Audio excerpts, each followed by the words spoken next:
عید قربان او د غوښې تقسیم، آیا دا غوښه غریبانان ته رسیږي که نه؟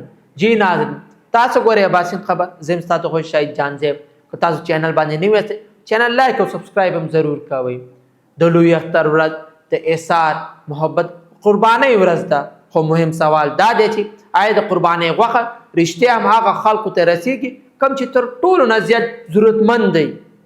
هر کال لکونو په حساب سره مالونه قربانېږي، خو د ښارونو تنګې کوڅې، کچي آبادیانې او کلیوالي علاقې نن هم داسې شته چې د غوښې خوشبوګانو پسې مچې ډوډۍ د لوی اختر په ورځ هم پخېږي.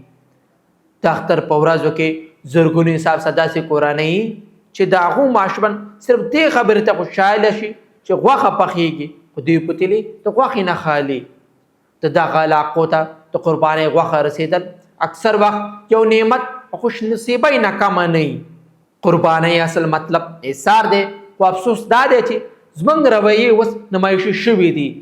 غټ غټ مالونه، سوشل میډیا باندې ویډیوګانې، تصویرونه، یوازې خپلو خپلوانو کې د غوښې تقسیم، دا هر څه د قربانۍ اصل رونه بلکې ځان ښودنه ده.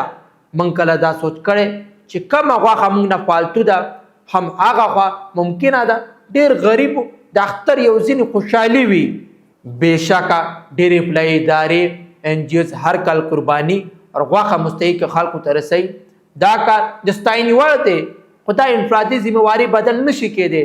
د هر یو کس فرض دی چې د خپل شاوخوا لوړه هم وپېژني او مستحقه خلکو سره څومره مرسته کېږي دومره دې ورسره وکړي. قرباني یوازې د یو مال حلالولو نوم نه دی، بلکې دا د خپل خوشحالینو کې نور خلک شریکولو نوم دی. که تاسو قرباني کوئ نو لږ وخت په دې باندې فکر وکړئ، آیا ستاسو غوښه هغه کورونو ته رسېدلې چیرې چې ماشومان یوازې کال کې یو ځل غوښه خوري؟ که نن موږ هر یو خپل دا فرض ادا کړو، دا اختر به یوازې د مالدارو اختر نه بلکې د هر یو انسان لپاره د خوشحالۍ ورځ وي.